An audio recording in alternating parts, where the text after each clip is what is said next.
बच्चों, आज हम कक्षा 11 बायोलॉजी में एंजाइम्स टॉपिक के बारे में बात करेंगे। आपको एंजाइम्स के बारे में बताएंगे, एंजाइम्स की डिफिनीशन को बताएंगे, एंजाइम कितने प्रकार के होते हैं ये बताएंगे, एंजाइम की विशेषता बताई जाएगी और मैकेनिज्म ऑफ एंजाइम, एंजाइम की क्रियाविधि के बारे में भी बताएंगे।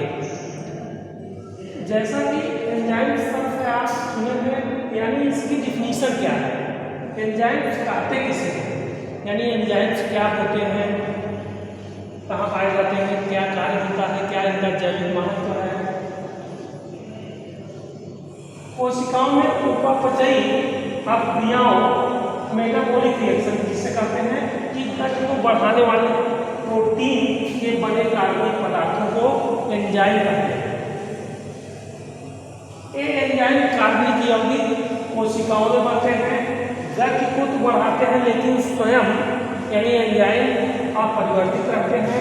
इसी कारण एंजाइम को जैव प्रेरक भी कहा जाता है। बर्जीलियस नामक वैज्ञानिक ने 1835 में जैव प्रेरक की उपस्थिति का अनुमान लगाया था और सबसे पहले एंजाइम्स की उपस्थिति का वर्णन फर्मेंटेशन यानी किण्वन में की गई, किण्वन की क्रियाओं के अंतर्गत किया गया था। एक वैज्ञानिक ने 1872 में एंजाइम शब्द को ग्रीक भाषा से लिया और इसका शाब्दिक अर्थ दे दिया कि एंजाइम का अर्थ होता है ईस्ट में।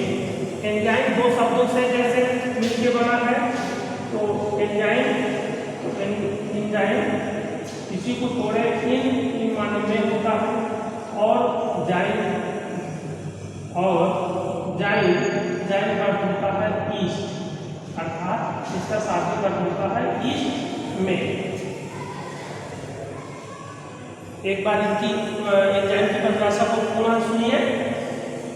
कोशिकाओं में उपापचयी क्रियाओं यानी मेटाबॉलिक रिएक्शन की गति बढ़ाने वाले प्रोटीन के बने कार्बनिक पदार्थ को एंजाइम कहते हैं। बर्जीलियस ने जब प्रेरक की उपस्थिति में इनका सबसे पहले अनुमान लगाया और सबसे पहले इनकी उपस्थिति का वर्णन किण्वन की क्रियाओं के अंतर्गत किया गया। उन्हें नामक वैज्ञानिक एंजाइम शब्द को ग्रीक भाषा से लिया और इसका अर्थ बताया ईस्ट में, इन माने में, और जाइम दूसरा शब्द जाइम का अर्थ होता है ईस्ट, अर्थात ईस्ट में। टाइप्स ऑफ एंजाइम्स, एंजाइम संरचना के आधार पर दो प्रकार के होते हैं। Number 1 simple enzyme, number 2 complex enzyme. जो सिंपल एंजाइम होता है वह एक या एक से अधिक पॉलीपेप्टाइड श्रृंखलाओं के बने प्रोटीन्स होते हैं। सिंपल एंजाइम एक या एक से अधिक पॉलीपेप्टाइड श्रृंखलाओं के बने प्रोटीन्स होते हैं, जैसे एमिलेज है, प्रोटीएज है, यूरिएज है आदि। कॉम्प्लेक्स एंजाइम यानी इस एंजाइम की रचना जटिल होती है। इसमें एक प्रोटीन का भाग होता है और दूसरा प्रोटीन के साथ ही नॉन प्रोटीन और प्रोटीन जुड़ा होता है। दोनों को मिलाकर दोनों एंजाइम कहा जाता है। जो प्रोटीन का भाग होता है उसी को एंजाइम कहा जाता है। नॉन प्रोटीन वाले भाग को कोफैक्टर कहा जाता है। एंजाइम और कोफैक्टर को मिलाकर दोनों एंजाइम कहा जाता है। ठीक, यहाँ पे हमने फिगर बनाया है, एक एको एंजाइम का है, एको एंजाइम, एक कोफैक्टर, यानी यदि दोनों मिलकर जो है वो दोनों एंजाइम कहलाते हैं। तो आपको एंजाइम और एंजाइम के प्रकार के बारे में बता दिया गया।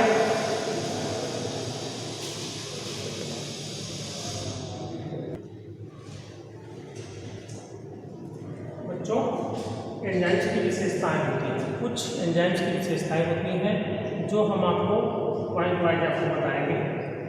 एंजाइम्स उत्प्रेरक का कार्य करते हैं जो जीवों में प्रक्रिया के दर को प्रभावित करते हैं।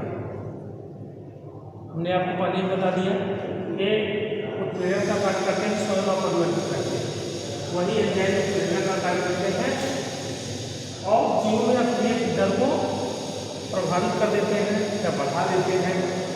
क्रियाधार यानी सब्सट्रेट के प्रोडक्ट में बदलने के लिए एंजाइम्स की सूक्ष्म मात्रा की आवश्यकता होती है। रासायनिक क्रिया को प्रारंभ ये एंजाइम जो है रासायनिक क्रिया को प्रारंभ नहीं करते बल्कि क्रिया की गति को उत्प्रेरित करते हैं। अगला है कुछ एंजाइम्स जल या नमक के घोल में घुलनशील होते हैं। एंजाइम्स जीवों में होने वाली समस्त शरीर क्रियात्मक अभिक्रियाओं जैसे जल अपघटन, ऑक्सीकरण, अपचयन को उत्प्रेरित करते हैं। एंजाइम विशिष्ट होते हैं। एक एंजाइम एक विशेष क्रिया का ही उत्प्रेरण करते हैं। कुछ एंजाइम अम्लीय माध्यम में तथा कुछ क्षारीय माध्यम में पाए जाते हैं। कुछ एंजाइम की आणविक संरचना अलग अलग होती है परंतु कार्य में समानता होती है। इसे आइसो एंजाइम कहा जाता है। इनकी विशेषताएं एक बार पुनः देख लेते हैं हम। एंजाइम उत्प्रेरक का कार्य करते हैं।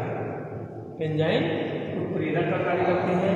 जीवों में अभिक्रिया की दर को प्रभावित कर देते हैं। क्रियाधार से उत्पाद बदलने के लिए यानी सब्सट्रेट से उत्पाद में बदलने के लिए एंजाइम्स की सूक्ष्म मात्रा की आवश्यकता पड़ती है। रासायनिक एंजाइम जो अगला पॉइंट एंजाइम रासायनिक क्रिया को प्रारंभ नहीं करते बल्कि क्रिया की गति को बढ़ा देते हैं और प्रेरित करते हैं। कुछ एंजाइम्स जल के घोल में या नमक के घोल में घुलनशील होते हैं। एंजाइम्स जीवों में होने वाली समस्त शरीर क्रियात्मक अभिक्रियाओं जैसे जल अपघटन, ऑक्सीकरण, अपचयन को उत्प्रेरित करते हैं। एंजाइम्स विशिष्ट होते हैं। एक एंजाइम एक विशेष क्रिया का ही उत्प्रेरण करते हैं। कुछ एंजाइम अम्लीय माध्यम में तथा कुछ क्षारीय माध्यम में होते हैं। अगला कुछ एंजाइम की आणविक संरचना अलग अलग होती है परंतु कार्य में समान होते हैं इसलिए इन्हें आइसो एंजाइम कहा जाता है। बच्चों एंजाइम की क्रिया विधि के बारे में बताने चल रहे हैं। एंजाइम की क्रिया जो है 3 चरणों में पूरी होती है। एंजाइम की क्रिया 3 चरणों में पूरी होती है। यहाँ पे जो है एक समीकरण लिखे हैं जो समीकरण के माध्यम से समझा जा सकता है। ई लिखे एंजाइम को ईएस को सबस्ट्रेट कहते हैं। ईएस को जो है एक्टिवेटेड एंजाइम सबस्ट्रेट कॉम्प्लेक्स कहा जाता है। ईपी को एंजाइम प्रोडक्ट कॉम्प्लेक्स कहा जाता है। ए एंजाइम है और पी को प्रोडक्ट कहा जाता है। इसमें इस क्रियाविधि में एंजाइम सबसे पहले जो है क्रियाधार यानी सबस्ट्रेट से जुड़ता है और अभिक्रिया जुड़ करके अभिक्रिया करके एक्टिवेटेड एंजाइम सबस्ट्रेट कॉम्प्लेक्स बनाता है और उत्प्रेरित होकर यही सबस्ट्रेट यानी क्रियाधार जो है प्रोडक्ट में बदल जाता है या प्रोडक्ट का निर्माण करता है और जिसे ईपी कहा जाता है एंजाइम प्रोडक्ट कॉम्प्लेक्स। और एंजाइम स्वयं बिना बदले ही प्रोडक्ट से अलग हो जाता है और एंजाइम से जो है प्रोडक्ट अलग हो जाता है। इस तरह से एंजाइम और प्रोडक्ट अलग अलग हो जाते हैं। इसको एंजाइम की जो है रिसाइकिल होती है यानी एंजाइम जो है एक साइकिल में चलते हैं। तो एक एंजाइम है, एंजाइम का एक्टिव साइट है इसमें। इससे जो है एंजाइम इससे क्रियाधार जुड़ा एंजाइम सबस्ट्रेट कॉम्प्लेक्स जुड़ा और पुनः अगले चरण में सबस्ट्रेट मॉडिफिकेशन हुआ, क्रियाधार का जो है मॉडिफिकेशन हुआ और इससे प्रोडक्ट अलग करके अलग होकर के बाहर निकल आया। तो यहाँ केवल जो है एंजाइम बची और एंजाइम की रिसाइकिल इसी तरह जो है चलती रहती है। और इस एक्टिव साइड में एंजाइम और एक्टिव साइड में ए और बी प्रोडक्ट या सबस्ट्रेट होते हैं इसी से जा करके जो है रिसाइकिल होती रहती है। एक बार इसको हम आप पुनः समझ सकते हैं समीकरण के माध्यम से।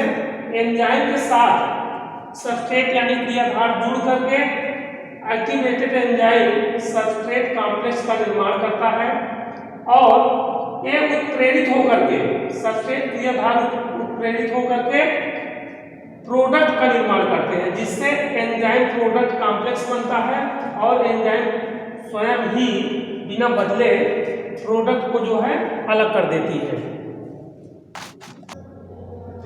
एंजाइम क्रियाविधि की परिकल्पना को समझाने के लिए दो परिकल्पनाएं दी गई। पहला है ताला चाबी परिकल्पना, लॉक की हाइपोथेसिस।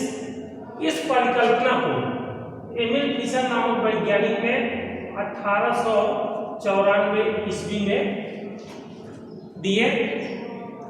जिस तरह से एक ताले के लिए एक विशेष प्रकार की चाबी समायोजित होती है, वैसे ही किसी जैविक रासायनिक क्रिया को करने के लिए विशेष एंजाइम की आवश्यकता पड़ती है।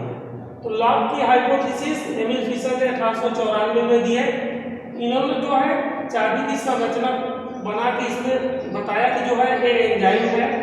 उस एंजाइम जो है सब्सट्रेट यानी क्रियाधार के साथ जुड़ेगा तो बनाएगा ES, यानी जो है एक्टिवेटेड सब्सट्रेट कॉम्प्लेक्स बनाएगा और उत्प्रेरण की क्रिया के द्वारा ही ये एंजाइम स्वयं जो है अलग होकर के यही क्रियाधार जो है प्रोडक्ट में बदल जाएगा और एंजाइम वैसे ही बना रहेगा। प्रोडक्ट जो है दो भागों में बढ़ जाते हैं।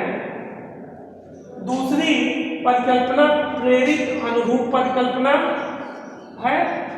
इस परिकल्पना को देने वाले वैज्ञानिक कोसलैंड नामक वैज्ञानिक 1960 में दिए।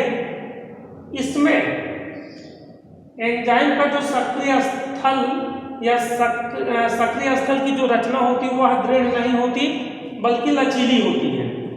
इसमें फिगर के माध्यम से बताया गया है कि सब्सट्रेट जो है सब्सट्रेट है, एंजाइम जो है दृढ़ नहीं है, लचीली है।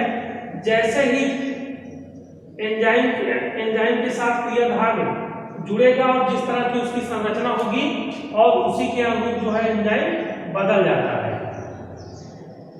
मानव के जीवन में एंजाइम का बहुत अधिक ही महत्व है। जैविक रासायनिक क्रियाओं को करने के लिए एंजाइम का होना जरूरी है। एंजाइम के बिना जीवन संभव नहीं है। इसमें महत्व को आपको बता रहे हैं। जीवित कोशिकाओं में जैव रासायनिक क्रियाएं होती हैं किसी एंजाइम की उपस्थिति के माध्यम से। दूसरा है जंतुओं में रेनिन नामक एंजाइम पाया जाता है जो दूध के केसिन प्रोटीन के साथ स्कंदन करके पनीर का निर्माण करता है। अगला है जैसे मनुष्य को चोट लग जाने पर रुधिर का स्राव होने लगता है तो रुधिर का थक्का बनने में प्रोथ्रोम्बिनेज एंजाइम सहायक होता है। जैव प्रौद्योगिकी में एंजाइम की विशेष भूमिका होती है। एक विशेष प्रकार का एंजाइम रेस्ट्रिक्शन इंडोन्यूक्लिएजेज एंजाइम जो है किसी डीएनए के पार्ट को किसी विशेष बिंदु से काटने के लिए रेस्ट्रिक्शन इंडोन्यूक्लिएजेज एंजाइम काम आते हैं। इसलिए इस एंजाइम को डीएनए की आणविक कैंची भी कहा जाता है।